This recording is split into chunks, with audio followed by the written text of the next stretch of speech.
नमस्कार दोस्तों, जय हिंद, वंदे मातरम। स्वागत है आपका अपने टीटी फैमिली शिक्षकों के परिवार जयसवाल कोचिंग सेंटर पर, पावर्ड बाय शिक्षा ही प्रकाश है। दोस्तों, आज की क्लास में बात करने वाले हैं एमपी टेट वर्ग 3 का पूरा सॉल्व पेपर की बात करेंगे। 2022 के हमारी जो सीरीज चल रही सॉल्व पेपर की, और आज का जो पेपर हम सॉल्व करेंगे वह 10 मार्च सेकंड शिफ्ट का पेपर रहने वाला। जी हाँ, 10 मार्च का दूसरी पाली में जो पेपर हुआ था सेकंड शिफ्ट में, उसका पूरा सॉल्व पेपर करने वाले हैं। इसके साथ साथ सारे पेपर हम सॉल्व कर रहे हैं, जिसका आई बटन पे प्लेलिस्ट भी आप लोगों को मिल जाएगा। तो प्लेलिस्ट यहाँ पे ज्वाइन कीजिए। सारे आपके डेली वाइज शिफ्ट वाइज जो है सॉल्व पेपर कर रहे हैं। तो अपना पेपर देखिए, साथ ही साथ सभी पेपर देखिए, क्योंकि आने वाले एग्जाम वर्ग 3 के लिए सारे क्वेश्चन इंपॉर्टेंट है और इससे लेवल अधिक ही आने वाले, इससे अब लेवल कम नहीं होगा। इसलिए इन क्वेश्चनों को देखने के बाद भी रामान जो क्लास होगी, जो मेंटोर आपके प्रैक्टिस सेट होंगे, वो सारे हम यहाँ पे करने वाले हैं। तो चलिए देर न करते शुरुआत करते हैं। सभी लोग तैयार हो जाइएगा। पहला प्रश्न हिंदी में पूछा गया था आपके पेपर में, आपके एग्जाम में, कि बालक जो है सामाजिक परिवेश में क्या होता है। तो बालक जो होता है वह सामाजिक परिवेश में सामाजिक उद्देश्य से भाषा सीखता है।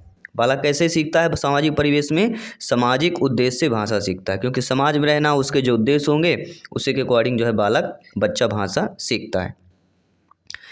फिर इसके बाद दूसरा प्रश्न क्या पूछा जा रहा है यहाँ पे? दूसरा प्रश्न पूछा जा रहा है, बहुत अच्छा प्रश्न पूछा गया था कि हिंदी भाषा जो है विषय के दृष्टिकोण के शुद्ध लेखन का घनिष्ठ संबंध किससे है। हिंदी पेडागोजी के प्रश्न है। तो हिंदी भाषा विषय में देखा जाए दृष्टिकोण से शुद्ध लेखन का घनिष्ठ जो संबंध हो जाता है वह आपके उच्चारण की शुद्धता से होता है। भाई कोई भी भाषा है, हिंदी भाषा है, उसके दृष्टिकोण शुद्ध लेखन घनिष्ठ संबंध किसका होगा? तो शुद्ध लेखन कब पाएंगे? जब उच्चारण की शुद्धता होगी। भाई जो चीज़ हम लिखे होंगे उसको कोई शुद्ध उच्चारण कर देगा तो समझ जाते हैं कि शुद्ध लेखन में घनिष्ठ संबंध है, क्योंकि शुद्ध लेखन होगा तो कोई भी पढ़ेगा तो शुद्ध ही पढ़ेगा, इसलिए उच्चारण की शुद्धता से संबंध हो जाता है। इसके बाद देख लेते हैं अगला प्रश्न क्या पूछा जा रहा है। अगला प्रश्न है कि खाली स्थान और परीक्षाओं को खाली स्थान होना चाहिए एवं अधिगम को वैध तरीकों पर आधारित होना चाहिए। देखिए, खाली स्थान जो हमारा दिया गया, यहाँ पे समझना यह है कि अधिगम को वैध तरीकों पर आधारित होना है। तो यहाँ पे पहला हमारा होगा मूल्यांकन और परीक्षाओं को परिष्कृत होना चाहिए। क्या होना चाहिए? मूल्यांकन और परीक्षा क्या होना चाहिए? परिष्कृत। देखिए, परीक्षा का आपको मनोरंजक नहीं हो सकती, ना मनोरंजक हो सकती, संतुलित हो सकती, लेकिन आकलन पहले ना होगा। आकलन और परीक्षा को संतुलित होना चाहिए। ठीक है, तो यहाँ पे मूल्यांकन इज द राइट आंसर होगा। तो मूल्यांकन और परीक्षाओं को परिष्कृत होना चाहिए एवं अधिगम को वैध तरीके पर आधारित होना चाहिए। तो ये चीज़ें भी समझना है, और आपके पेपर में आया हुआ प्रश्न तो ध्यानपूर्वक समझते जाइएगा और फीडबैक करते जाइएगा। सभी मित्रों को जय हिंद, वंदे मातरम। साथियों, आपका एक कमेंट फीडबैक सर्वोपरि है। श्रीमान है जयसवाल सर, अभिनंदन, स्वागत करते हैं। साथियों, अगला प्रश्न पूछा गया आपके एग्जाम में कि भाषा की पाठ्य पुस्तक में ऐसे पाठ रखे जाएं जो, किस प्रकार से पाठ रखे जाना चाहिए? जो बच्चों पर या बच्चों के परिवेश से जुड़ा होता है। कैसे, किस प्रकार के पाठ रखना चाहिए? भाषा की पाठ्य पुस्तक में बच्चों के परिवेश से जुड़े होना चाहिए, क्योंकि भाषा की पाठ्य पुस्तक की बात की जाती है, इसलिए परिवेश वाला ऑप्शन जो दिया गया है वह आप लोगों का यहाँ पे सही हो जाएगा। इसके बाद आइए बात करते हैं अगले प्रश्न की, और अगला प्रश्न आप लोगों की स्क्रीन पर है कि हिंदी प्रयोग के विविध रूपों को जानने के लिए सर्वाधिक उपयोगी साधन हो सकता है। तो देखिए, यहाँ पे हिंदी प्रयोग के विविध रूपों को जानना है, तो इसके लिए जानना है तो सबसे उपयोगी जो हमारा साधन होगा वह हमारा बाल साहित्य और विविध उपयोग कहला जाएंगे। ठीक है, तो पहला ऑप्शन जो दिया गया है वह आप लोगों का यहाँ पे सही हो जाएगा। अब देख लेते हैं आपका अगला प्रश्न। अगला प्रश्न है, आदर्श हिंदी शिक्षक के लिए इनमें से क्या आवश्यक नहीं होता? नेगेटिव, नकारात्मक प्रश्न दिया गया है।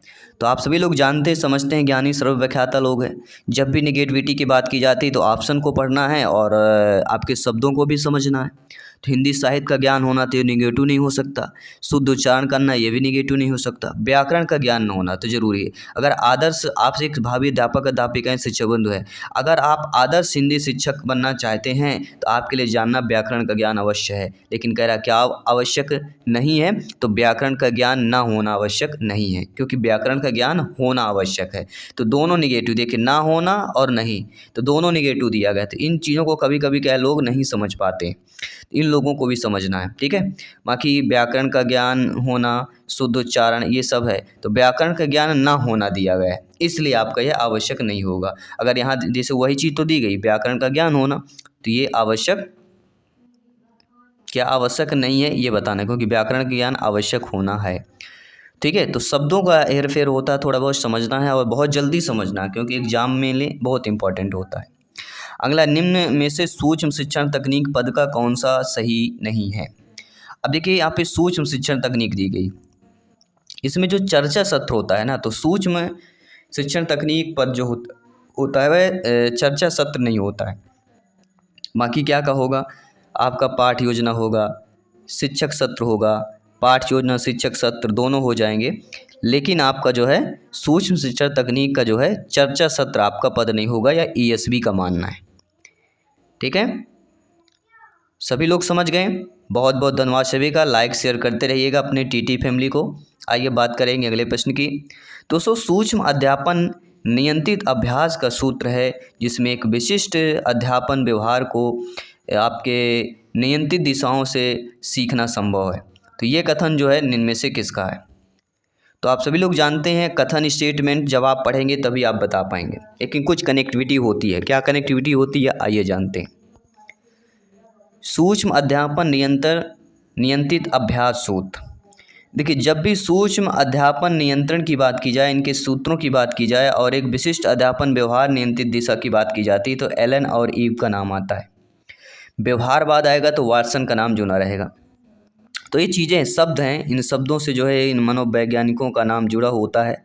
ठीक है, शिक्षाविदों का नाम जुड़ा हुआ होता है। लिखना क्या कहलाता है, देखिए लिखना क्या होगा, कोई भी चीज़ हम लिखते हैं तो लिखना यही कहलाता है जो ध्वनियों को लिपिबद्ध करना। कोई भी ध्वनि होती है उसको अगर लिपिबद्ध लिखते हैं उसी को ही लिखना कहलाता है, क्योंकि बेवजह ऐसे लिखेंगे तो चीज़ें नहीं होंगी, लिपिबद्ध लिखने को ही लिखना कहलाता है।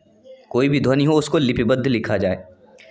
अगला, इनमें से कौन सी परीक्षा अच्छे और कमज़ोर बालकों में भेद स्थापित करने में सक्षम होती है। जी हाँ, ऐसी परीक्षा का नाम है जो इसमें अच्छे बालक और कमज़ोर जो बालक होते हैं इनको भेद स्थापित करता है, यानी कि समझ पाए कि कौन अच्छा है कौन कमज़ोर है, क्या क्या दिक्कतें आ रही हैं। तो इसको केवल वस्तुनिष्ठ परीक्षा लिया जाए। वस्तुनिष्ठ परीक्षा में कमज़ोर और जो अच्छे बालक हैं इनको जो है भेद जो है यहाँ पे स्थापित हो जाता है। वैसे भेदभाव नहीं करना है, लेकिन कैसे कर पाएँ इन चीज़ों को जानना बहुत ज़रूरी है। अगला प्रश्न है, एक समावेशी कक्षा में भाषा शिक्षण को सुगम बनाने के लिए आप क्या उपाय करेंगे। देखिए, कोई भी अगर मान लीजिए कि एक समावेशी कक्षा है और उस प्रकार की समावेशी कक्षा में अगर आपको भाषा शिक्षण को सुगम बनाना है, इसके लिए सबसे ज़रूरी होता है कि उपयुक्त भाषा परिवेश का निर्माण करना, क्योंकि अगर शिक्षण को सुगम बनाए तो भाषा परिवेश इज़ द राइट आंसर। सी वाला ऑप्शन यहाँ पे सही हो जाएगा। नो डाउट सभी लोग समझ गए होंगे। आइए बात करते हैं आपके अगले प्रश्न की। अगला, प्राथमिक स्तर पर भाषा की पाठ्य पुस्तकों में किस तरह की रचनाओं को स्थान दिया जाना चाहिए। जो प्राथमिक होती है, फर्स्ट क्लास से फिफ्थ क्लास के जो बच्चे होते हैं, प्राइमरी लेवल के जो बच्चे होते हैं, इनमें भाषा की पाठ्य पुस्तक में किस तरह से रचनाओं को स्थान दिया जाना चाहिए। तो इनमें जो ऐसी रचनाएं को स्थान देना चाहिए जो बच्चे के परिवेश से जुड़ी हो, जिनमें भाषा की अलग अलग छटाएँ शामिल हों, ताकि प्रत्येक प्रकार से बच्चा सीख सके, समझ सके और ज्ञान का वर्धन कर सके, ज्ञान अर्जन कर सके। साथियों, जिस शब्द में लिंग, वचन, क्रिया आदि के अनुसार कोई परिवर्तन नहीं होगा तो उसे क्या कहा जाता है। तो देखिए, जब कोई शब्द हो जिसमें लिंग, वचन, क्रिया कोई भी परिवर्तन ना हो उसको ही अव्यय कहा जाता है। अव्यय की क्या परिभाषा है, ना वह लिंग में परिवर्तन हो सकता है, ना वचन में, ना ही क्रिया में, इन तीनों में कोई परिवर्तन नहीं होगा, उसको अव्यय कहा जाता है। तो जो चीज़ नहीं जानते उनको भी जानना जरूरी है। ठीक है, और अगला प्रश्न है जो हिंदी पेडागॉजी का भी प्रश्न कर रहे हैं, इसके बाद गद्यांश पद्यांश के, मैथ्स के क्वेश्चन करेंगे, आपके ईवीएस के क्वेश्चन करेंगे, इसके बाद आपके क्या बोलते हैं सीडीपी बाल विकास के एवं शिक्षा शास्त्र के प्रश्नों को बात करेंगे, पेडागॉजी के प्रश्नों की बात करेंगे। ठीक है, तो सभी लोग जुड़े रहिएगा। अगला प्रश्न है, बच्चों की दूरगामी उपलब्धि में वृद्धि का जो है सबसे सुनिश्चित तरीका क्या होता है। और इसका सबसे सुनिश्चित तरीका होता है वयस्कों द्वारा संवेगात्मक सहयोग कराना। जी हाँ, अगर बच्चों में दूरगामी उपलब्धि में वृद्धि करना है तो सबसे सुनिश्चित तरीका वही होता है इसमें कि वयस्कों द्वारा जो है संवेगात्मक सहयोग कराना। संवेगात्मक इज द इम्पॉर्टेंट होता है बच्चों के लिए, वही वयस्कों द्वारा मिलता है सहयोग। अगला, उपचारात्मक शिक्षण की सफलता मुख्यतः किस पर निर्भर करती है। देखिए, जब भी यहाँ पे देखिए समझ लीजिएगा, यहाँ पे किसकी बात की जाए, उपचारात्मक शिक्षण की बात की गई है। और उपचारात्मक शिक्षण में सफलता जो निर्भर करती है वह समस्याओं के कारणों का सही पहचान करना, क्योंकि कोई भी चीज़ उपचार करेंगे तो कैसे चोट लगी ये जानना जरूरी है। ठीक है, तो इसी प्रकार अगर जहाँ गलती बच्चा कर रहा तो ये जानना बहुत ज़रूरी है कि गलती कहाँ पे हुई है, पहचान करना, उसी को उपचारात्मक शिक्षण बोला जाता है। ठीक है, अब आइए गद्यांश दिया गया। अब गद्यांश हमारा क्या दिया गया, गद्यांश ये पूछा गया था आपके एग्जाम में कि यह वास्तव में आश्चर्य का विषय है कि हम अपने साधारण कार्यों के लिए करने वालों में जो योग्यता देखते हैं वैसी योग्यता शिक्षकों को नहीं ढूंढने, वैसी योग्यता जो होती शिक्षकों में नहीं ढूंढते, जो हमारी बालिकाओं के भविष्य की माताओं का निर्माण करेंगे, उनके प्रति हमारी उदासीनता को अक्षम है। इस प्रकार से आपका गद्यांश पूछा गया था। अब आइए जानते इस गद्यांश रिलेटेड प्रश्न करते हैं। गद्यांश में पूछा गया है कि उपरोक्त गद्यांश में के अनुसार देखा जाए तो भारत में शिक्षित महिलाओं की संख्याएं कितनी हैं। अब यहाँ पे देखिएगा, भारत में शिक्षित महिलाएं, ये तो कहीं ना कहीं दिया ही होगा क्योंकि शिक्षित महिलाओं की बात की गई है। ठीक है, तो भारत में शिक्षित महिलाओं की संख्या की अगर बात करते हैं कितनी है, ये हमें ध्यान देना। ठीक है, सभी लोग समझ गए होंगे। तो राइट ऑप्शन क्या है, भारत में शिक्षित महिलाओं की संख्या जो है उंगलियों पर गिनी जा सकती है। कि कहाँ पर, जी हाँ दोस्तों, उंगलियों पर गिनी जा सकती है, अर्थात बहुत कम है। ठीक है, संख्याओं में नहीं है, उंगलियों में गिनने का अर्थ होता है अर्थात कम होना। ठीक है, लिंग अनुपात अगर आप देखेंगे तो आप भली भांति अच्छे तरीके से समझ जाएंगे। अगला प्रश्न साथियों पूछा गया है कि उपयुक्त गद्यांश के अनुसार देखा जाए किसी के मानसिक विकास के साधन और सुविधाएं उपस्थित करते हुए उसे विस्तृत संसार का ऐसा ज्ञान करा देना चाहिए जिस देना ही शिक्षा होता है।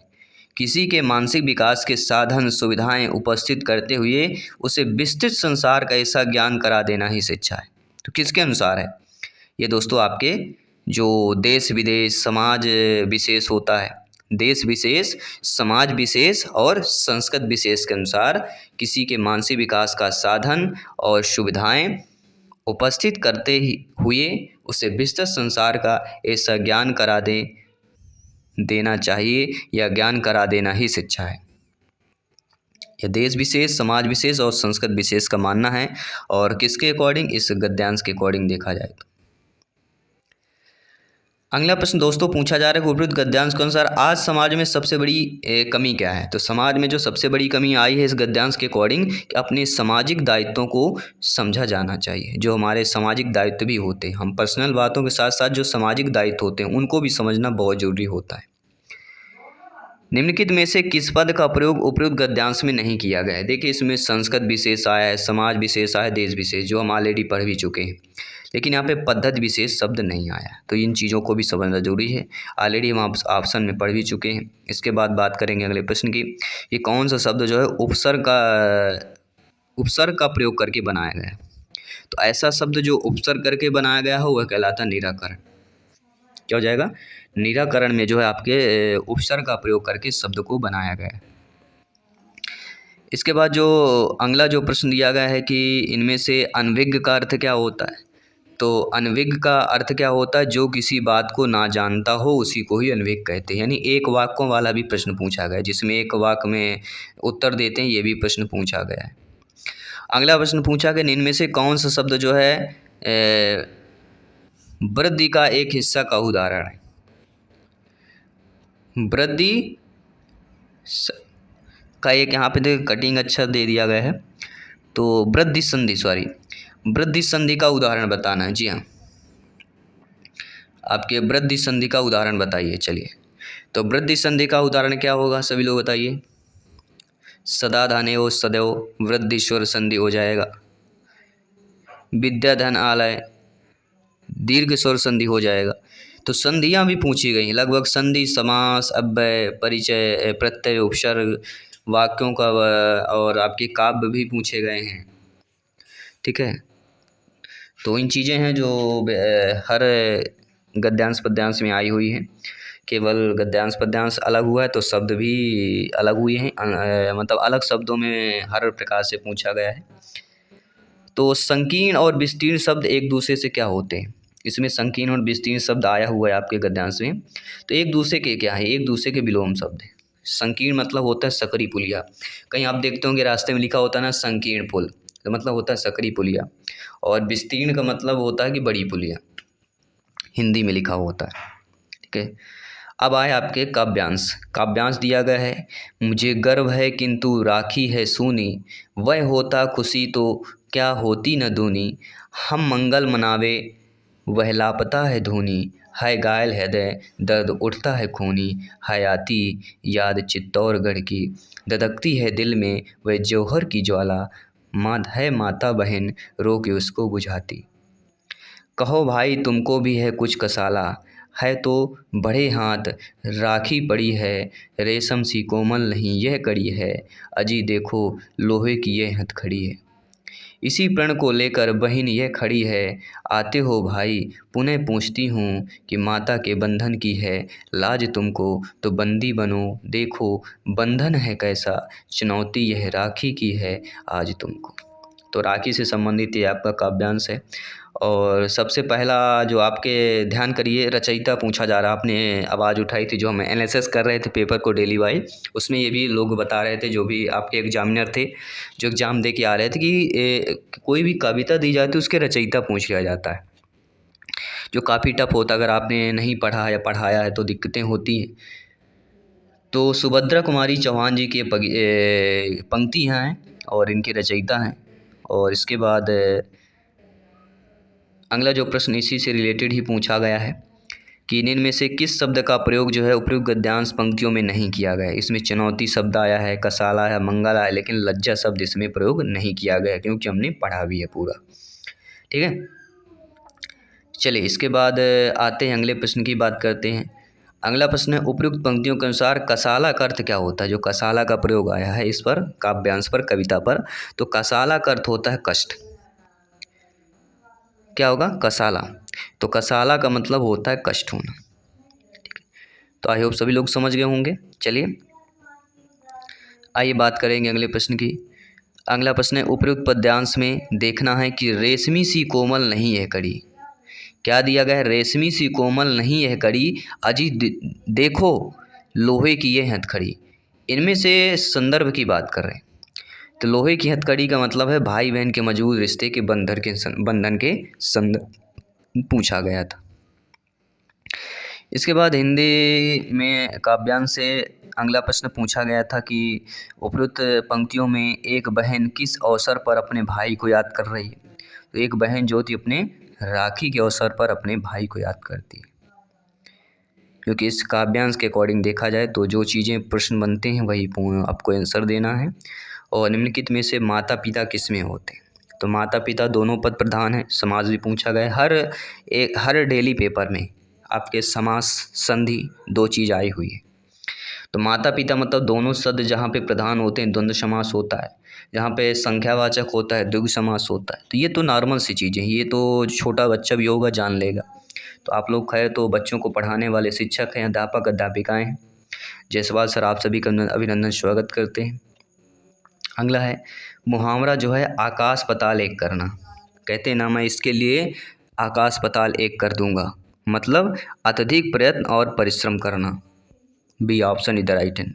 तो इस बार भी आपको वर्ग 3 एग्जाम को फतह करने के लिए अत्यधिक प्रयत्न करना है, अर्थात आकाश पताल एक कर देना है, अर्थात दिन रात एक कर लेना है। पढ़ाई में लग जाइए, मेहनत कर लग जाइए, क्योंकि जो सपना है ये समाज केवल सफलता देखता है और सफलता देखना है तो आपको दिखाना पड़ेगा और इसके पहले मेहनत करना पड़ेगा और एक सरकारी सीट आपको लानी पड़ेगी। चलिए मैथ्स की बात कर लेते हैं। मैथ स्थान पर हमें बताना है और क्वेश्चंस क्या दिया गया है कि 72/15 गुणे 105 गुणे 105/12 भागे 7 दिया गया। अब इस प्रश्न को ध्यानपूर्वक देखा जाए तो कुछ नहीं करना है। एक चीज़ याद रखिएगा कि अगर हम 12 से इसको काटते हैं तो 12 × 6 72 हो जाता है और 3 दूनी 6, 3 × 5 15, 5 हो जाएगा। 5 को इसको काट लीजिए, 5 दूनी 10, 5 × 5 21 × 2 कितना होता है तो 21 दूना क्या हो जाएगा 42, और 42 भागे 7 दिया गया है, अर्थात 7 छंग 42, 6 मान आ जाएगा। तो प्रश्नवाचक के यहाँ पे क्या हो जाएगा 6 मान आएगा, यानी जो पहला ऑप्शन दिया गया था वह आप लोगों का सही हो जाएगा। तो मैथ में से कुछ क्वेश्चंस आपके कठिन भी थे, कुछ इजली भी थे, इतना भी कठिन नहीं था, कुछ ऐसे भी प्रश्न पूछे गए। 4 अंकों की सबसे छोटी संख्या और 3 अंकों की सबसे बड़ी संख्या का योग बताइए। बहुत ही सिंपल सा, बच्चा भी कर लेगा, 7वीं 8वीं के बच्चे लोग कर लेंगे। कैसे? देखिए 4 अंकों की सबसे छोटी संख्या, 4 अंकों की सबसे छोटी 100 हो जाएगा। फिर 3 अंकों की सबसे बड़ी, तो इससे बड़ी संख्या हो नहीं सकती, 999, 9991, यानी 1999, पहला ऑप्शन। ठीक है, कुछ नहीं करना था, ये तो आप बिना कलम चलाए भी इस प्रश्न को सॉल्व कर लेते थे आप लोग, या कर लेते आप लोग। अगला प्रश्न क्या पूछा गया था, भिन्न से, कि सबसे बड़ी भिन्न बताना है। ठीक है, पहले 2/3 दिया गया था, 2/3 का मान कितना आएगा 0.20 बन जाएगा। तो 3 18, 3 18 इतना आ जाएगा, 0.66 आ जाएगा। इसी प्रकार 5/6 का मान अगर निकालते हैं तो 0.50 बन जाएगा। तो 6 चौको 24, 6 सते 42, 8 बचेगा, 80 बन जाएगा। तो 6 8 48, 8 बार जाएगा, 2 बचेगा, 20 बन जाएगा, 36 18, 0.83 आ जाएगा। अब 11/15 का देखते हैं तो दशमलव लग जाएगा, दशमलव के बाद 0 हो जाएगा, तो 110 हो जाएगा। ठीक है, जब आपका 110 हो जाएगा तो 15 7 105, 7 बार जाएगा, 15 3 45, यानी 0.73 आ जाएगा। एक और बचा आपका, वह है 7/8। 7/8 को अगर निकालते हैं तो 0 क्या आता है 70 बनेगा। तो 8 6 48, 8 9 72 ज़्यादा हो जाएगा, 8 8 64, और 8 7 56, 0.87। इसमें सबसे बड़ी भिन्न देखा जाए तो 0.83 और 0.87, 0.87 मतलब 7/8 सबसे बड़ा होगा। अगर सबसे छोटा पूछा जाता तो सबसे छोटा इसमें मुझे लग रहा है 2/3 अर्थात 0.66। सबसे बड़ी भिन्न हमारी हो जाएगी 7/8। ठीक है, इसके बाद जो है अगला प्रश्न पूछा गया था आपके एग्ज़ाम में, बहुत अच्छा प्रश्न पूछा गया था कि एक लड़की और लड़की की वर्तमान आयु का अनुपात है 4:5। 4 वर्ष पहले लड़का 24 वर्ष का था, 5 वर्ष बाद लड़की की आयु क्या होगी। मान लीजिए कि लड़के और लड़की की आयु x वर्ष, तो 4 वर्ष पहले लड़की की आयु मतलब 4x - 4 बराबर 4 वर्ष पहले लड़के का कितना 24 वर्ष का था, बराबर 24 कर दीजिए। इसको सॉल्व कर लीजिए, 4x बराबर 28, x बराबर 7 चौक 28, यानी 4 7 28, 7 आएगा। x की वैल्यू 7 आ गई। ठीक है, तो यहाँ पे देखिए हमने क्या माना था कि 4x 5x वर्तमान आयु का, तो लड़के का 4x हो जाएगा और लड़की का 5x हो जाएगा। ठीक है, तो 5 वर्ष बाद यहाँ पे लड़की का, तो पहले वर्तमान में लड़की की 5x है और x का मान हमारा 7 आ चुका है, तो 7 × 5 अर्थात 7 पना 35 वर्ष आ गया। 35 वर्ष लड़की का वर्तमान आयु आ गया। अब 5 वर्ष बाद कह रहा है तो कुछ नहीं करना, 35 + 5 कर दीजिए, टोटल 40 वर्ष आ जाएगा। यानी 5 वर्ष बाद लड़की की आयु कितनी हो जाएगी 40 वर्ष हो जाएगी। ठीक है, 40 वर्ष आपके बी ऑप्शन में दिया भी गया है।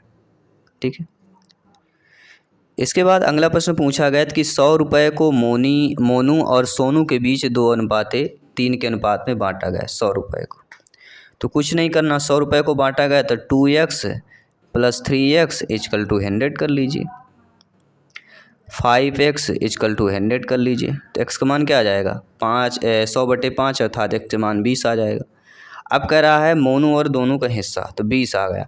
2x है तो 20 दूनी 40 हो जाएगा, 3x है तो 20 × 60।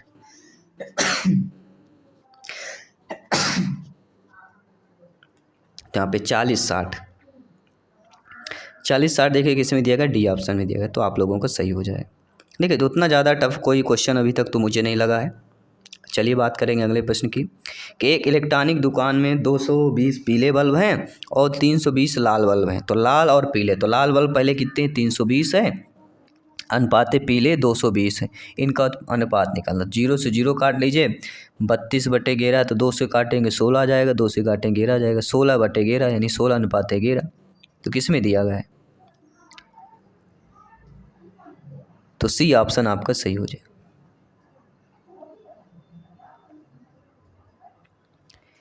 एक हेक्टेयर बराबर कितने वर्ग सेंटीमीटर होगा? जी हाँ दोस्तों, एक हेक्टेयर की वैल्यू कितने सेंटीमीटर के बराबर होगी? सभी लोग बताइए। देखिए, एक हेक्टेयर बराबर होता है, वैल्यू अगर देखें, एक्चुअल वैल्यू बता रहा हूँ, वैसे 10 की घाते आपका 8 होगा, ठीक है, 10 की घाते 8 वर्ग सेंटीमीटर आ जाएगा आपका, 10⁸। लेकिन एक्चुअल जो वैल्यू होती है आपके, वो 1 2 3 4 5 6 7 8.52621 ये वैल्यू होती है। इसको हम 10 की घाते 8 लिख देते हैं। इसके साथ साथ अगला प्रश्न आता है कि एक हेक्टेयर बराबर कितने वर्ग मीटर आता है? तो एक हेक्टेयर बराबर आता है आपकी 10⁴ वर्ग मीटर, ध्यान रखिएगा। अब एकड़ अगर पूछा जाता है तो एक हेक्टेयर बराबर 2.4711 एकड़ होता है, और एक वर्ग किलोमीटर अगर आता है, एक वर्ग किलोमीटर अगर पूछा जाता है, वर्ग किलोमीटर और कितना होगा? तो 100 हेक्टेयर। यह 100 हेक्टेयर बराबर एक वर्ग किलोमीटर होता है। और मध्य प्रदेश में बीघा ज़मीन जो होती है, मध्य प्रदेश में एक हेक्टेयर में कितना बीघा ज़मीन अनुमान है, पैमाना है 3.987 बीघा ज़मीन एक हेक्टेयर में। तो ये चीज़ें हैं जो आगामी एग्जाम में पूछी जा सकती है, इसलिए एडिशनल के रूप में हमने आप सभी से शेयर किया। अगला प्रश्न पेडागोजी में हमारा पूछा गया था, बहुत अच्छा समीकरण दिया गया है। समीकरण 25x² + 107 5x धन 25 बराबर 0 दिया गया है। तो निम्नलिखित में से कौन सा कथन सत्य होगा?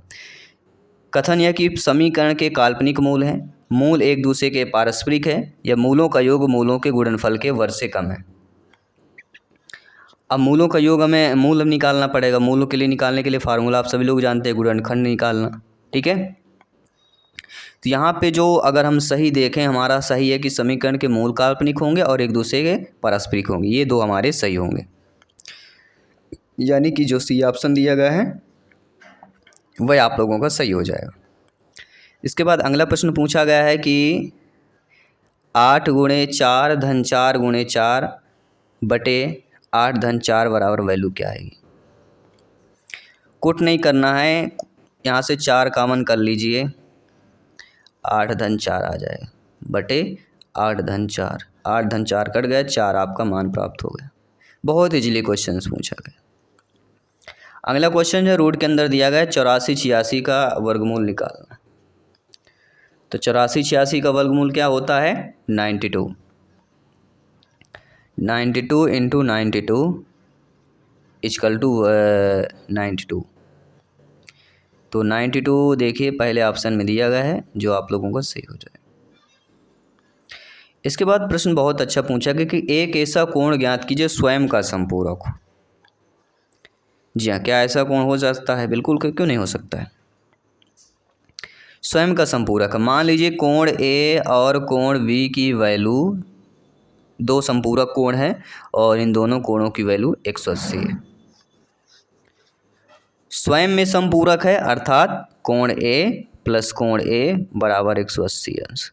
स्वयं में संपूरक है, 2 कोण ए बराबर 180 अंश। तो कोण ए बराबर 180/2 अर्थात 90। तो कोण ए की वैल्यू क्या आ गई? 90 अंश, यानी कि जो बी ऑप्शन है वैसे ही। तो ऐसा कोण 90 डिग्री होगा जो स्वयं में संपूरक होगा।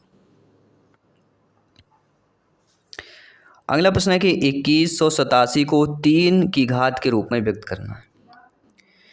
3 की घात के रूप में मतलब 3 का गुणनखंड निकालना पड़ेगा। 3 का गुणनखंड निकालिए इसका। 3 से काटेंगे, 3 × 7 = 21, 3 × 9 = 6, 3 × 9 = 27। फिर 3 से काटेंगे, 3 × 2 = 6, 3 × 4 = 12, 3 × 3 = 9, 3 × 2 = 6 आएगा, सॉरी 3 × 2 = 6, 3 × 4 = 12, 3 × 3 = 9। फिर 3 से काटेंगे, 3 × 8 = 24, 3 × 1 = 3। फिर 3 से काटेंगे, 3 × 2 = 6, 3 × 7 = 21। फिर 3 से काटेंगे, 3 × 9 = 27, फिर 3 से काटेंगे, 3 तिकाई 9, फिर 3 से काटेंगे, कितने हो गए 1 2 3 4 5 6 7, यानी 3 की पावर कितने आ गए 7, 3 की पावर 7, बी ऑप्शन जो दिया गया है यहाँ पे सही हो जाएगा। अगला प्रश्न समीकरण दिया गया है और इसका हल निकालना है। समीकरण दिया गया है कि 5x धन 5 बराबर -20 का हल क्या होगा। सिंपल सी बात है, 5x धन में 5 बराबर, तो 5x बराबर क्या हो जाएगा -20, फिर -5, तो 5x बराबर क्या हो जाएगा -25, x बराबर क्या हो जाएगा 25/5, -5 आएगा।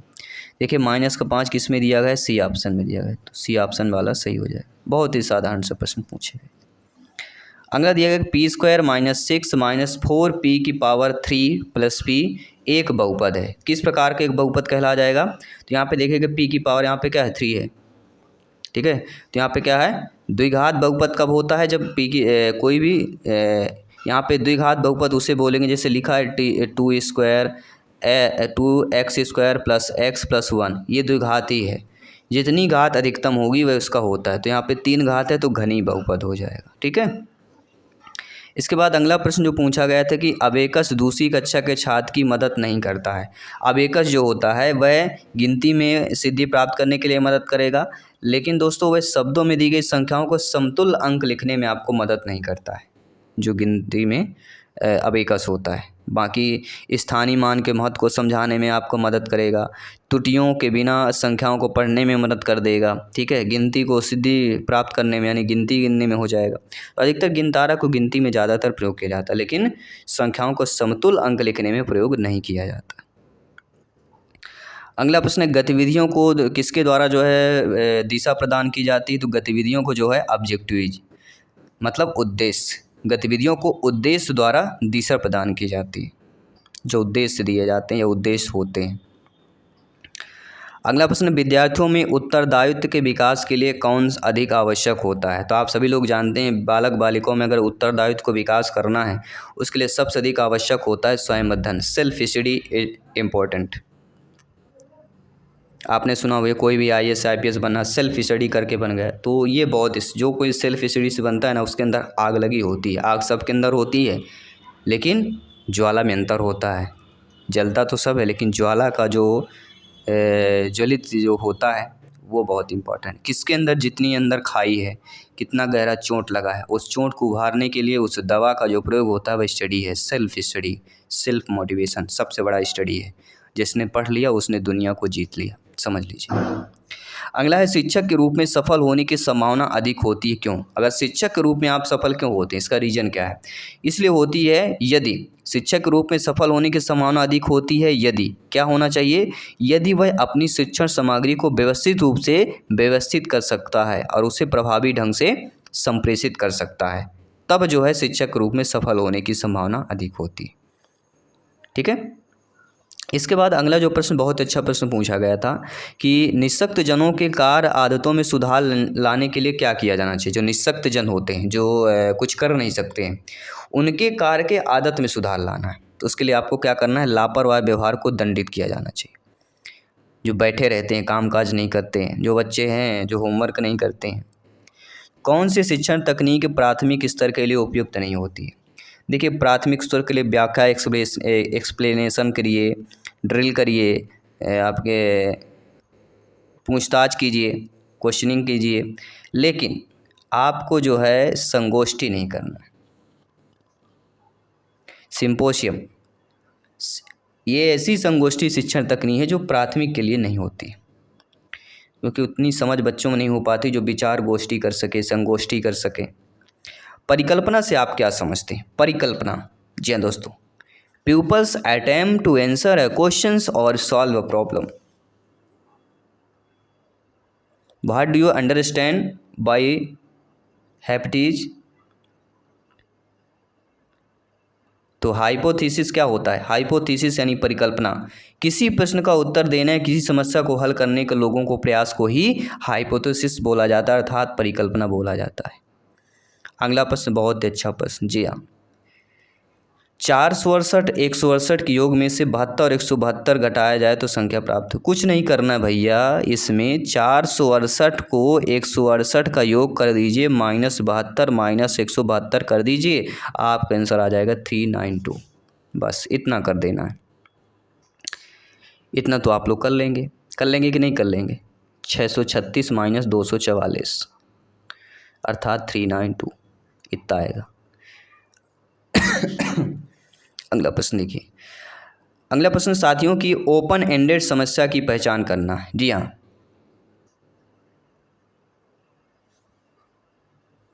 तो ओपन एंडेड की जो समस्या होती है वह सबसे पहचान है कि कोई संख्या को 5 संख्याएं लिखिए जिनका घन 64 से अधिक होना चाहिए।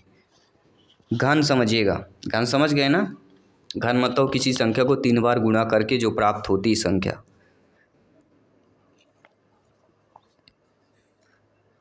जैसे 5 का घन क्या हो जाएगा 125।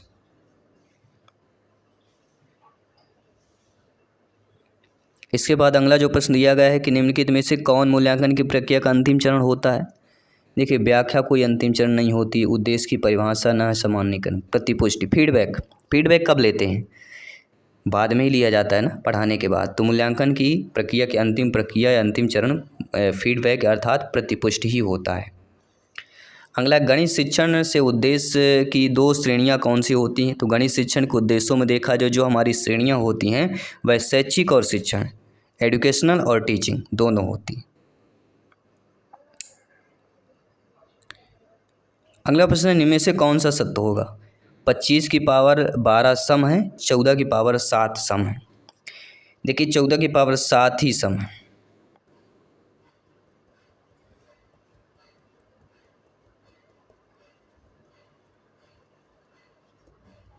ठीक है,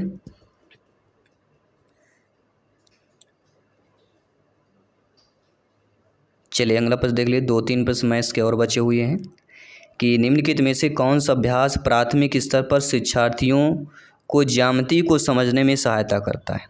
देखिए, अगर प्राथमिक स्तर में बालक बालिकाओं में देखा जाए ज्यामिति को समझने में सहायक कर दे, तो ज्यामिति को समझने में कौन सहायक होता है, शिक्षार्थी द्वारा उसके अनुसार खोजबीन करते हुए सीखना। Let the learner learn will exploring according to him. Next question पूछा जा रहा है, जब परीक्षण का उद्देश्य कक्षाओं की तुलना करना होता है तो उपयोग किया जाता है। देखिए, कोई भी परीक्षण दिया गया उसका उद्देश्य कक्षाओं की अगर तुलना करना है तो अर्थात वह क्या हो जाएगा, मानकीकृत परीक्षण हो जाएगा। अगला प्रश्न साथियों पूछा जा रहा है, बहुत ही अच्छा प्रश्न है कि व्यक्ति के जो आपका टीएटी होता है, टीएटी कार्ड पर अस्पष्ट चित्र देकर शिक्षार्थी को क्या बनाना चाहिए, उसके लिए स्टोरी कहानी बनाना चाहिए, संबंधित पूछा गया था। और अगला प्रश्न क्या पूछा गया था कि बैगन में छोटी पत्ती रोग का प्रेरक कारक बताना। बैगन जो भांटा जिसे हम बोलते हैं उसको छोटी पत्ती एक रोग होता है, इस रोग का प्रेरक का कारक क्या होता है। ना तो विषाणु होगा ना ही जीवाणु होगा, तो होगा क्या, इस रोग का कारक जो होता है वह होता है फफूंद। अक्सर आप देखे होंगे बैगन के पेड़ में जो है फूल या तने पर जो है उनके पत्तों और तनों के बीच में फफूंद लग जाता है, ये छोटी पत्ती रोग कहलाता है, इसका कारक फफूंद होता है। इसके बाद अगला जो प्रश्न आपके एग्जाम में पूछा गया था दोस्तों कि भोजन में पोषक तत्व की कमी के कारण कौन सी समस्या होती है। जब कोई भी भोजन हो उसमें पोषक तत्व तो कमी होगी तो सबसे पहले होता है कुपोषण। क्या होता है, सबसे पहले जो कुपोषण होता है। और भारत सरकार इसके लिए आपके मिड डे मील योजना हो गई, इसके साथ साथ आंगनवाड़ी में देखते होंगे बच्चों के लिए जो प्रदान किया जाता है खिचड़ी वगैरह, तो इसके लिए ध्यान पे दिया जाता है ताकि बच्चों को पोषण मिल सके, उसके साथ बच्चों की माँ को भी पोषण मिल सके। अगला, प्लास्टिक निर्माण और उपयोग को विनिमय अर्थात नियंत्रित करने वाला भारत का पहला राज्य। जी हाँ दोस्तों, भारत का पहला ऐसा राज्य जो प्लास्टिक निर्माण और उपयोग को विनियमित अर्थात नियंत्रित करने वाला जो राज्य है वह है दोस्तों हिमाचल प्रदेश। क्या है, Himachal Pradesh is the right answer. अगला प्रश्न देख लेते हैं क्या पूछा गया था। प्रदूषक के आधार पर जल प्रदूषण के 2 स्रोत कौन हैं, वे क्या होंगे। अब देखिए ध्यानपूर्वक समझिएगा। आपको प्रदूषक के आधार पर बताना कि जल प्रदूषण के स्रोत। तो प्रदूषक के आधार पर जल प्रदूषण के स्रोत होता, पहली बात होती है बिंदु स्रोत और दूसरा होता है गैर बिंदु स्रोत। कुछ चीज़ें होती बिंदु स्रोत होता है, मतलब यहाँ से होगा ही होगा। कुछ अन्यथा वाले होते हैं, कुछ अननोन होते हैं। तो दो प्रकार के होते हैं प्रदूषक के आधार पर जल प्रदूषण के दो स्रोत। एक होता है बिंदु, जैसे नाली से कचरा आएगा ही आएगा, या ऐसे कंपनियों फैक्ट्रियों से निकला हुआ धुआं अपशिष्ट पदार्थ ही हो गया। कुछ गैर बिंदु स्रोत होते हैं। तो गैर बिंदु स्रोत कभी भी अक्सर कोई कचरा फैला के चला गया, चीज़ें होती, ठीक है।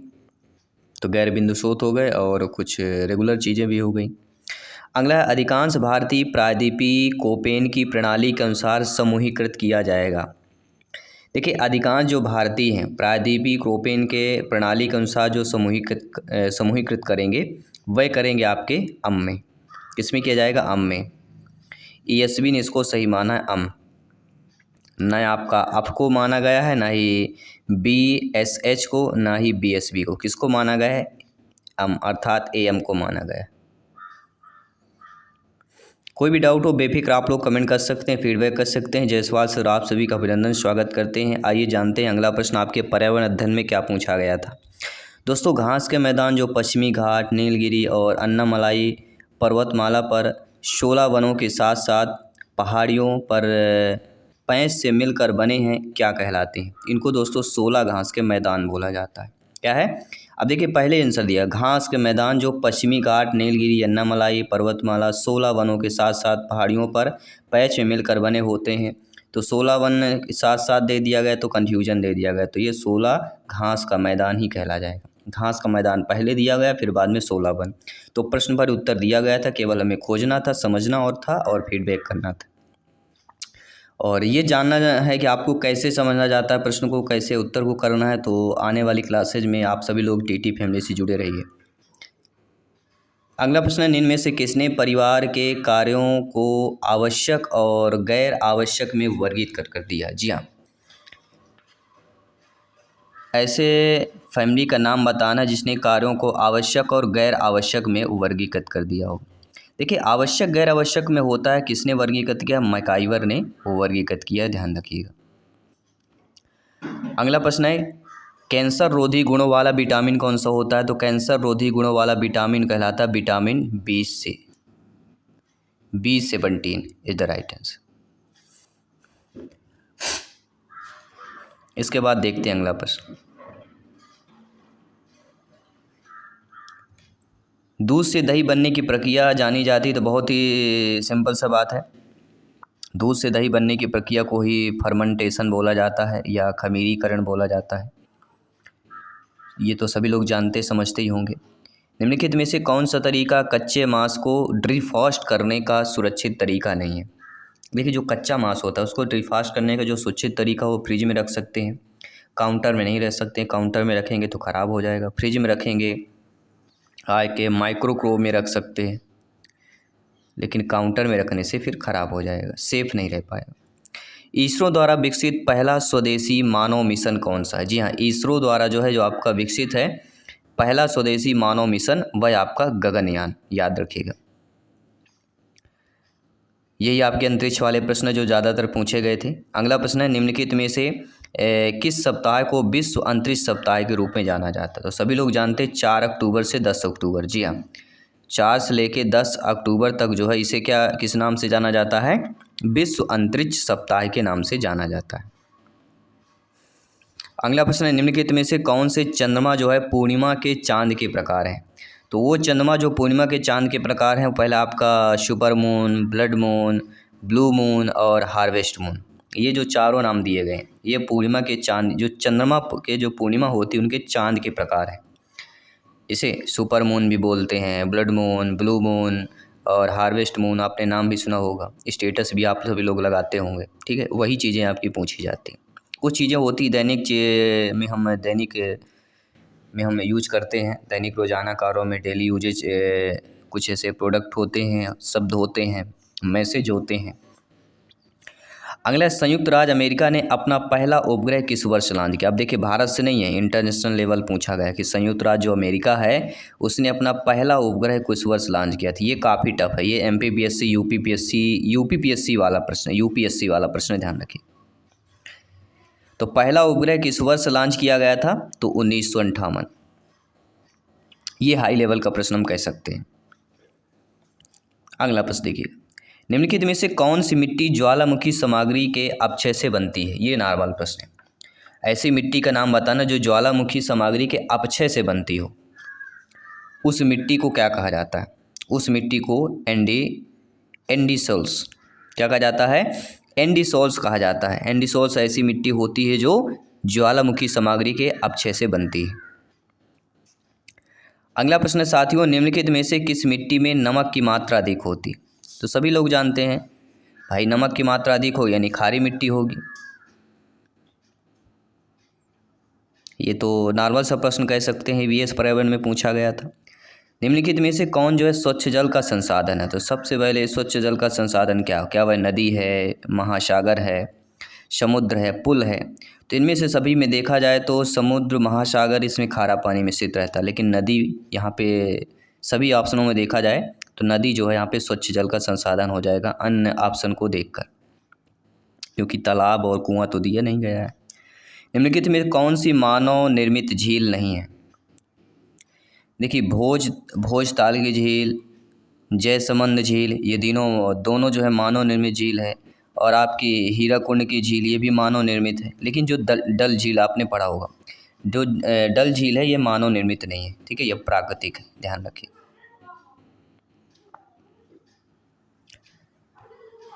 अगला प्रश्न दिया गया कि निम्नलिखित में से कौन सा एक जो है सरल उपकरण है जिसका उपयोग खरपतवार हटाने और मिट्टी को ढीला करने के लिए किया जाता है। जी हाँ दोस्तों, ऐसा उपकरण का नाम बताना है जिसका उपयोग खरपतवार हटाने और मिट्टी को ढीला करने के लिए किया जाता है, और वह कहलाती है कुदाली। कुदाली से क्या होता है, मिट्टी को ढीला किया जाता है। हल से खेत जोता जाता है, कल्टीवेटर से आपका ट्रैक्टर से खेत जोता जाता है, ठीक है। तो ये चीज़ें होंगी। इसके बाद अगला कि IPL के इतिहास में सबसे लंबा छक्का लगाने का रिकॉर्ड किस क्रिकेटर के नाम। IPL में देखा जाए तो वह आपका LB मॉर्गेल।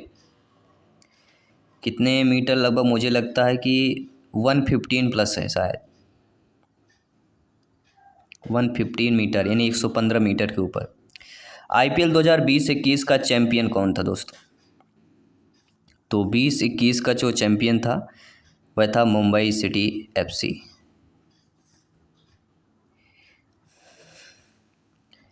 अगला प्रश्न है, अवलोकन विधि के माध्यम से छात्र सीख सकते हैं। तो छात्र क्या सीख सकते हैं अवलोकन के विधि के माध्यम से, वस्तुओं की समानता या वस्तुओं की समानता।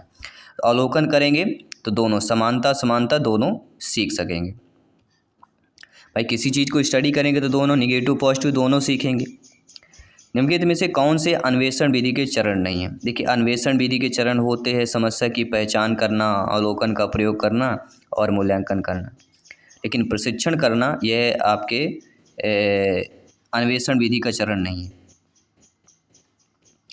अगला प्रश्न पूछा गया कि निम्नलिखित में से कौन सा अधिगम हेतु भ्रमण का स्थान हो सकता है।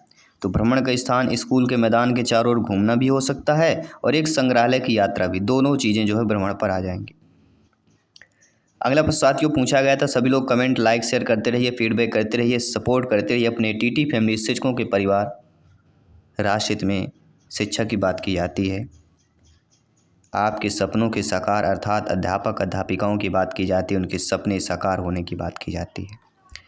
ओजोन छिद्र सामान्यतः वर्ष के किस समय में विकसित होता है। ओजोन छिद्र होता है वर्ष के किस समय में यह विकसित हो जाता है, और वर्ष के अगस्त के अंत और अक्टूबर की शुरुआत में होता है। क्यों ऐसा होता है, क्या आप जानना चाहते हैं, कमेंट करके जरूर बताइए।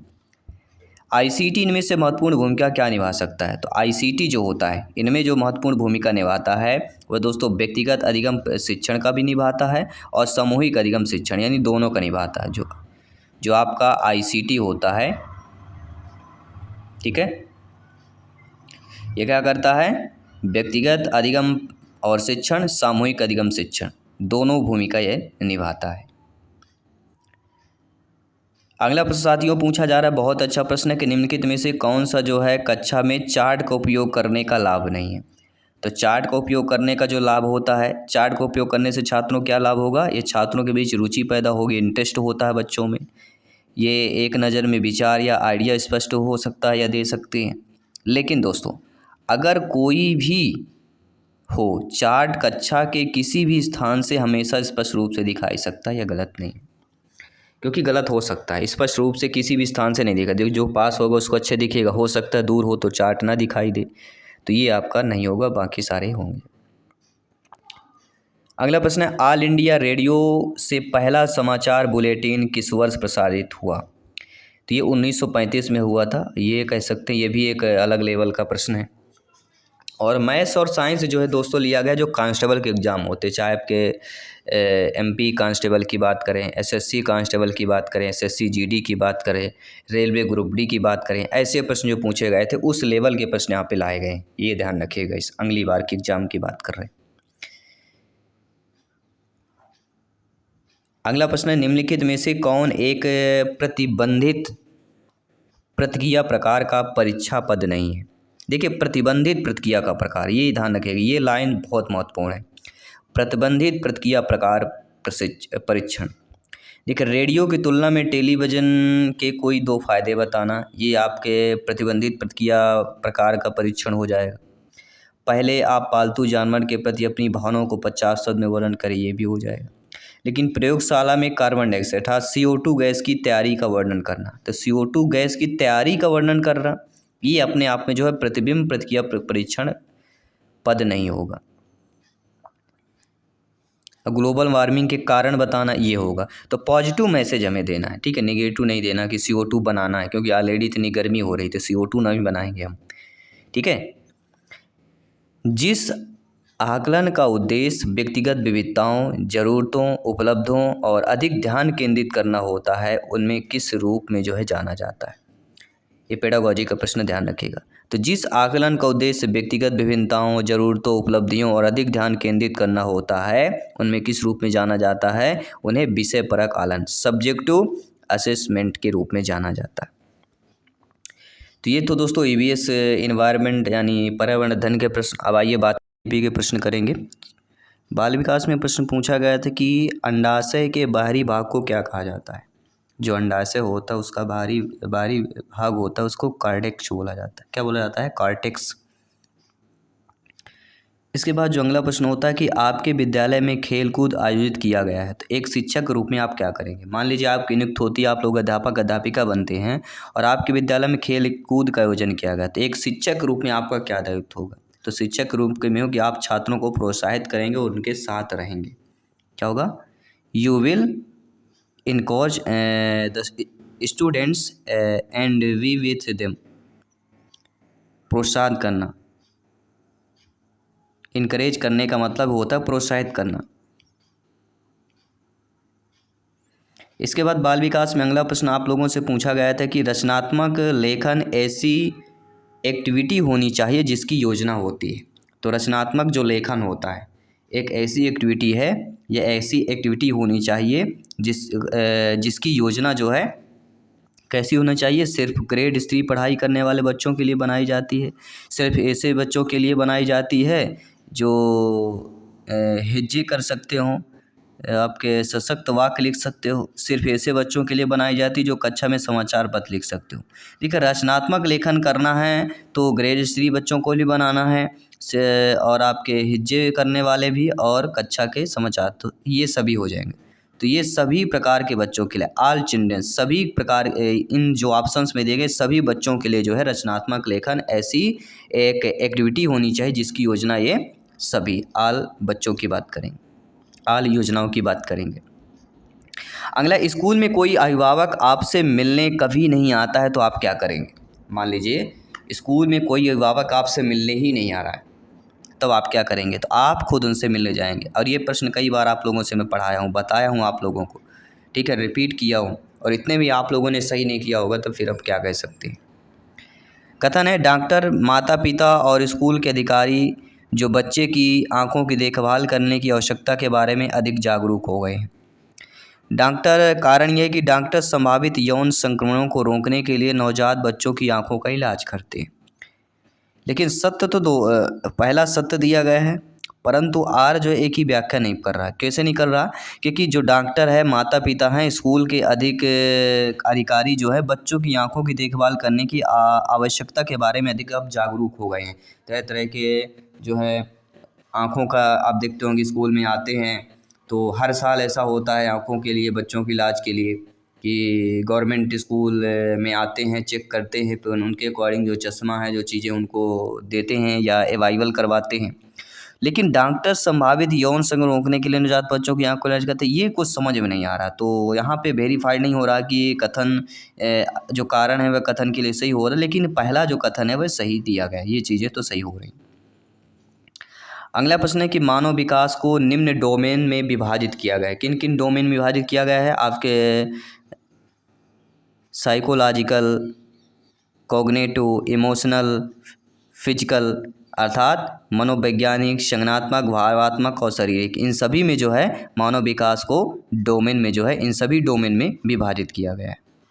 अगला प्रश्न है कि प्रतिभाशाली छात्रों को अपनी क्षमता का एहसास तब होता है जब प्रतिभाशाली कोई छात्र है, मान लीजिए बालक बालिका है, उसको अपनी क्षमता का एहसास कब होगा, कब होता है? They learn with other student, जब वे अन्य छात्रों के साथ सीखते हैं तब उन्हें पता चलता कि अरे यार, हम तो क्षमता है हमारे में, इस चीज़ को जानने में, ऐसा करने में, ऐसा समझने में हमारे पास क्षमताएं हैं।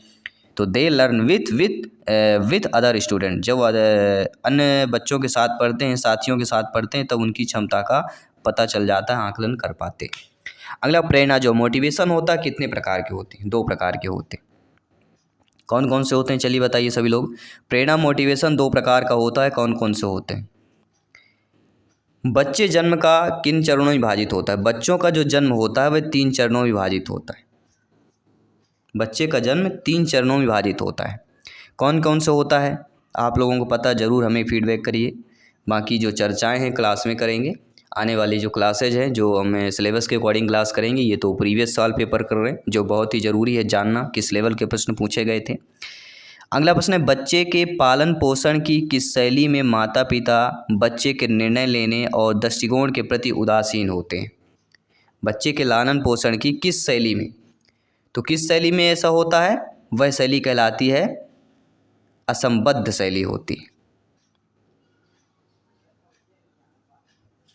क्या होता है? असंबद्ध शैली की बात की जाती है। अगला प्रश्न है कि विशिष्ट संकेतों, स्थितियों, वस्तुओं के डर और परिहार को किस प्रकार जो है परिभाषित किया जा सकता है?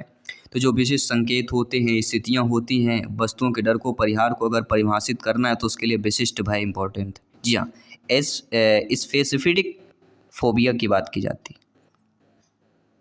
स्पेसिफिक फोबिया, विशिष्ट भय की बात की जाती है। अगला प्रश्न बहुत इंटरेस्टेड प्रश्न पूछा गया है कि निम्नलिखित में से किसने उद्गत किया है? क्या उद्गत किया है? कि अपचार एक किशोर का दुराचार है जिसे कानून के तहत निपटा जा सकता है। तो किसने कहा है? केट फ्रेडलैंडर ने कहा है। किसने कहा है? किसका उद्गत है, किसका स्टेटमेंट है? तो आपके केट फ्रेडलैंडर का जो है ये स्टेटमेंट है। शायद हमने नहीं पढ़ा था, लेकिन कुछ चीज़ें नहीं मिल रही तो और अच्छी बात है, इनसे भी जानने में चीज़ें होंगी। CDP लेवल भी कहीं अलग लेवल का प्रश्न पूछा गया था। अगला, सांस्कृतिक और धार्मिक विविधता के मुद्दों पर सुग्रहीकरण के लिए शिक्षकों को जो है खालिस्तान प्रशिक्षण प्रदान किया जाना चाहिए। किस प्रकार का प्रशिक्षण प्रदान किया जाना चाहिए?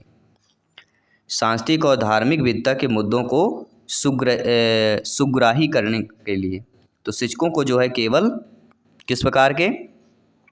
प्रासंगिक विच्छेद या सामान्य। तो इसमें जो सबसे ज़रूरी है, क्योंकि सांस्कृतिक और धार्मिक विविधता के सुग्राहीकरण की बात की जा रही है, तो शिक्षकों को जो है प्रासंगिक विशेष प्रशिक्षण प्रदान किया जाना चाहिए। किस प्रकार के? प्रासंगिक। अगला प्रश्न पूछा गया था साथियों कि शिक्षक ने देखा कि एक लड़का M जो है वह नई चीज़ें सीखने और अवधारणाओं को बहुत कठिनाइयों का सामना करता है। करीब से देखने पर जो है शिक्षक ने यह पाया कि उसके मौखिक उत्तर जो हैं अनुपयुक्त होते हैं। तो उपरोक्त तथ्यों के आधार पर शिक्षक जो है निम्नलिखित बारे में सोच सकते हैं। तो शिक्षक जो है क्या किस बारे में सोच सकते हैं? कॉग्निटिव डिसेबिलिटी अर्थात संज्ञानात्मक अशक्तता के बारे में सोच सकते हैं कि बच्चा जो है क्या होगा, संज्ञानात्मक अशक्तता होगी बच्चे पर। अगला प्रश्न है, समावेशी शिक्षा प्रणाली में निम्नलिखित में से किन पहलुओं पर विचार करने की आवश्यकता होती है? देखिए दोस्तों, जब समावेशी शिक्षा प्रणाली की बात की जाए और इनमें पहलुओं पर विचार करने की बात की जाए तो आपका मौका, समानता, अभिगम्यता, तीनों चीज़ें आपकी आ जाती। इसके बाद अगला प्रश्न पूछा गया था बाल विकास से कि किसको सामाजिक गुणों का पालना कहा जाता है? तो परिवार जो फैमिली होती है इसको सामाजिक गुणों का पालना कहा जाता है।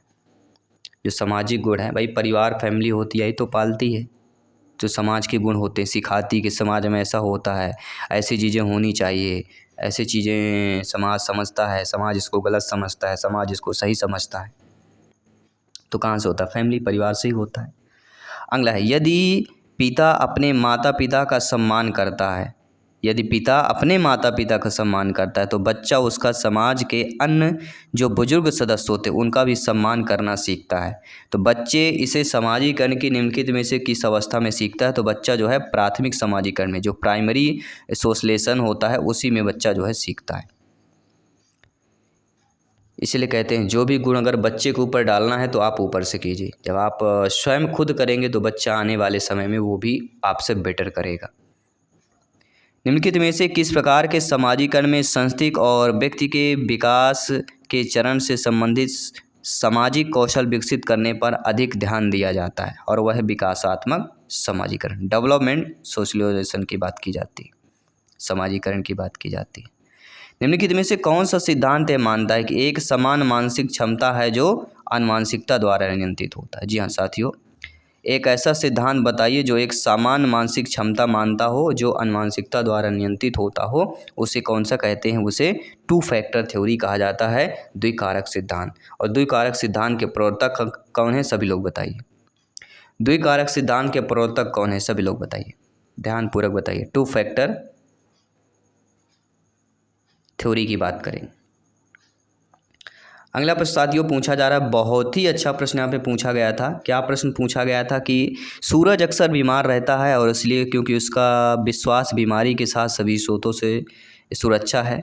तो अब्राहम मैस्लो के अकॉर्डिंग आवश्यकता के जो पदानुक्रम के सिद्धांत है, मॉडल का सिद्धांत है, उसके अनुसार देखा जाए तो इनमें से जो है यह किसका उदाहरण होगा?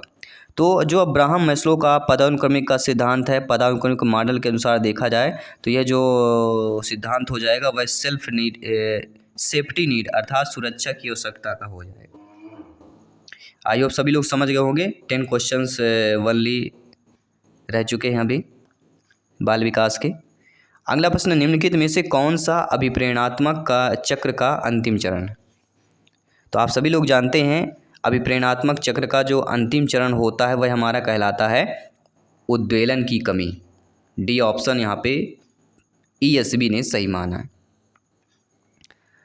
अगला प्रश्न, निम्नलिखित में से किस प्रकार की प्रेरणा एक विद्यार्थी को परीक्षा में उत्कृष्टता प्राप्त करने में मदद करती है? जी हाँ, सभी लोग बताइए कि इनमें से किस प्रकार का ऐसा प्रेरणा है जो एक विद्यार्थी को परीक्षा में उत्कृष्ट प्राप्त करने में मदद करे? और वह कहलाती है आंतरिक प्रेरणा। आंतरिक प्रेरणा बहुत इंपॉर्टेंट है। आप अंदर से जो सीखते हैं, सोचते हैं, वो आप कर जाते हैं। प्रक्रिया अर्थात संचालक व्यवहार के सुदृढ़ीकरण की अवधारणा किसके द्वारा की गई? तो प्रक्रियाओं के सुदृढ़ीकरण की अवधारणा सभी लोग जानते हैं, VF Skinner is the right answer हो जाएगा। साथियों अगला प्रश्न बहुत ही गहनतापूर्वक समझना है क्योंकि राजेश भूगोल के शिक्षक हैं। उन्होंने देखा कि 8वीं कक्षा के विद्यार्थी हमेशा गृह कार्य पूरा नहीं करने का बहाना देते हैं और सप्ताहांत के लिए प्रोजेक्ट सौंपे जाने पर अक्सर विरोध करते हैं। तो इस समस्या को हल करने के लिए जो है राजेश क्या करेंगे? तो इस समस्या को हल करने के लिए राजेश जो है क्या विद्यार्थी में भूगोल का अध्ययन करने के लिए प्रेरणा की कमी है?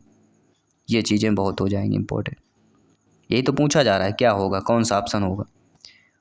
अगला, शिक्षक ने देखा कि सुरेश दौड़ने और अन्य एथलेटिक गतिविधियों में असाधारण रूप से प्रतिभाशाली था। तो सुरेश की प्रतिभा का श्रेय गार्डनर के किस बहुबुद्धि के सिद्धांत को जाता है? तो गार्डनर का जो आपका सिद्धांत है गति संवेदी बुद्धिमत्ता को चला जाएगा। क्या हो जाएगा? गतिवेदी संवेदी बुद्धिमत्ता की बात की जाती। अगला प्रश्न साथियों पूछा गया था कि कोहल वर्ग के नैतिक विकास के सिद्धांत के अनुसार निम्नलिखित में से किस चरण के दौरान जो है बच्चा दूसरों के द्वारा निर्धारित भूमिकाओं का पालन करे? दूसरों के द्वारा, तो वह हो जाएगा प्रथा पूर्व की बात करेंगे, प्री कन्वेंशनल स्टेज की बात करेंगे। यानी कि जीन पियाजे से प्रश्न पूछा गया, कोहलबर्ग से प्रश्न पूछा गया, थार्नडाइक से प्रश्न पूछा गया, ये सभी लोग ध्यान करना है। अगला, प्रारंभिक विकास के महत्व को सिद्धांत का अर्थ क्या होता है? तो प्रारंभिक विकास के महत्व का सिद्धांत का क्या अर्थ होता है? वह अर्थ होता है कि यह एक सार्वभौमिक तत्व होता है कि बाद के विकास की तुलना में प्रारंभिक विकास अधिक महत्वपूर्ण होता है। प्रारंभिक विकास में उन अनुभवों को शामिल किया जाता है जो एक बच्चे को कम उम्र के दौरान होते हैं और उचित प्यार और देखभाल के माध्यम से माता पिता द्वारा सकारात्मक अनुभव प्रदान किए जाते हैं। वो तो प्रारंभिक विकास के महत्व को सिद्धांत का अर्थ क्या हो जाएगा? ये सभी हो जाएंगे। अगला प्रश्न साथियों पूछा गया, विद्यालय आधारित मूल्यांकन के माध्यम से शिक्षक किस पर समर्थ होते हैं? तो विद्यालय आधारित मूल्यांकन के माध्यम से शिक्षक जो समर्थ होते हैं कि प्रत्येक सेमेस्टर में छात्राओं का मूल्यांकन करने में। अगला प्रश्न है, सूक्ष्म शिक्षण से अभिप्राय क्या होता है? आपने अक्सर सुना होगा सूक्ष्म शिक्षण, सूक्ष्म शिक्षण। तो ये सूक्ष्म शिक्षण से होता क्या है? माइक्रो टीचिंग है क्या दोस्तों? तो माइक्रो टीचिंग जो होती है ये आपके क्या होती है? विभिन्न अध्यापन कौशलों का एक पृथक रूप में अभ्यास कराना होता है। Practising different teaching skills separately, यानी विभिन्न अध्यापन कौशल को पृथक रूप में अभ्यास करना। और अंतिम प्रश्न है सीडीपी का कि फ्रॉइड ने मनोलैंगिक सिद्धांत में शिश्रीय अवस्था एरिक्सन के मनोसामाजिक विकास सिद्धांत की किस अवस्था के संगत की है, जोड़ा है, और वह पहल बनाम अपराध बोध। ये आपके हो जाएंगे क्वेश्चंस। तो आई होप सभी लोग अच्छे तरीके से समझ पाए होंगे। और अगला जो हमारा पेपर आएगा वह हम अगला करेंगे 11 मार्च का फर्स्ट शिफ्ट का सॉल्व पेपर करेंगे। कल डेली हमारी जो होता है वह आपका 7 PM to 8 PM हमारी जो है सॉल्व पेपर की क्लास होती है। तो आप आइए विजिट कीजिए। नहीं विजिट कर पा रहे हैं तो ऑलरेडी हमारा चैनल में वीडियो पड़ा रहता है, क्लास रहती है, प्लेलिस्ट बना दिया गया है, ज्वाइन कीजिए, फ्री में ज्वाइन कीजिए, फ्री में पढ़िए, जब भी आपको टाइम मिले तब भी पढ़िए, देखिए, समझिए, जानिए और आगे वाले एग्ज़ाम की तैयारी में लग जाइए, क्योंकि आने वाली जो क्लासेज बहुत ही चीज़ें इंपॉर्टेंट होने वाली। तो आई होप सभी लोग समझ गए होंगे और मैं मिलता हूँ आपके डेली 7 PM to 8 PM पर। सभी मित्रों को जय हिंद, वंदे मातरम, धन्यवाद।